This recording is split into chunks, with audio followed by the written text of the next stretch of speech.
Kuya! JB! JB, hindi pwede to! Hindi pwede mamatay ka! Hindi pwede! Totoo ba to, kuya? Patay na din ako?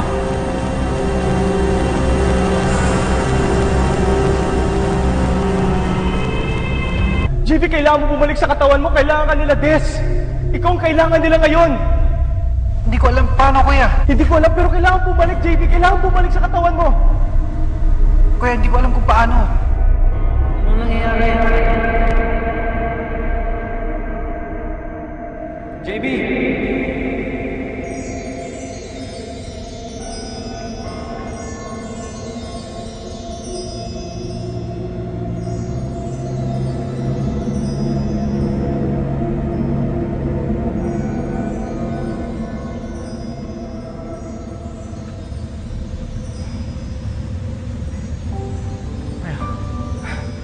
Handa na ako umalis, JB. Kuya, wag. Pero, ikaw, marami ka pang gagawin sa buhay mo. Ha? Kuya, hindi. Kailangan ka nila, Mama. Kuya, wag mo kami iwanan, Kailangan ka please. ni Daddy, ni Phoebe. Lalo-lalo si Des, kailangan ka niya.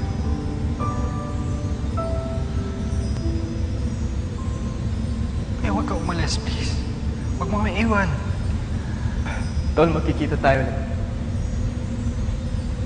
Pakisabi kay Des na magkikita kami ulit.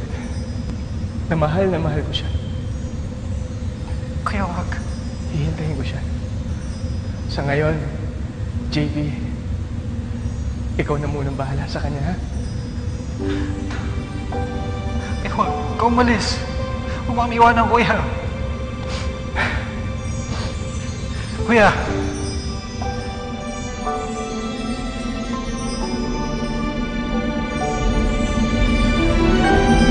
Kuya!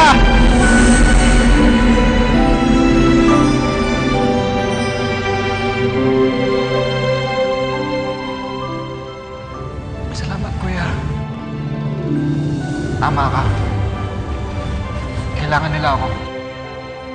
Kailangan ko silang balikan.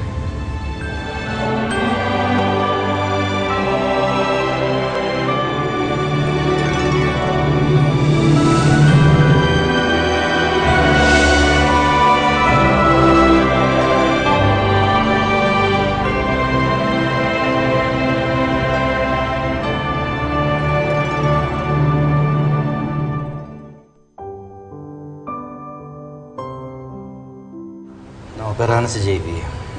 Ang sabi ng doktor, wala naman daw major organ sa tinamaan ng bala. Stable na siya ngayon.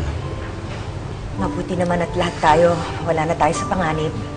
Nabalitaan ko nga sa mga pulis na nakita na nila ang katawan ni Lucas. Natagpuan nila sa loob ng sasakyan sa ilalim ng ilog. Kung paano niya pinatay sina Edgar at Rain. Ganun din siya namatay. Karma niya yan sa lahat ng masasamang pinagagawa niya. Masaya na rin ako. Nabigyan ng hustisya yung pagkamatay ni Adrian. Pati na rin kila Edgar at Ray. Mabuti naman hindi na tayo kailangang umalis pa. Pwede na tayong bumalik sa mga normal nating mga buhay. Sayang naman. Bohol na, naging bato pa. Pwede pa rin naman tayong dumalaw, Aling Carmen. Talaga, Ma'am Agnes? Sinabi niyo yan, ha? Kabili na nga ng bathing suit.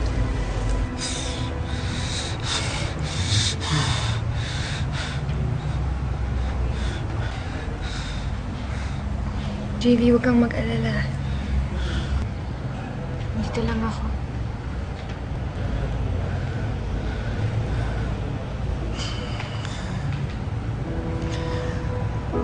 Yes. Nagkita kami ni Kuya. Ang sabi niya, hihintayin ka niya. For the meantime, ako doon muna yung mag-aalaga sa'yo.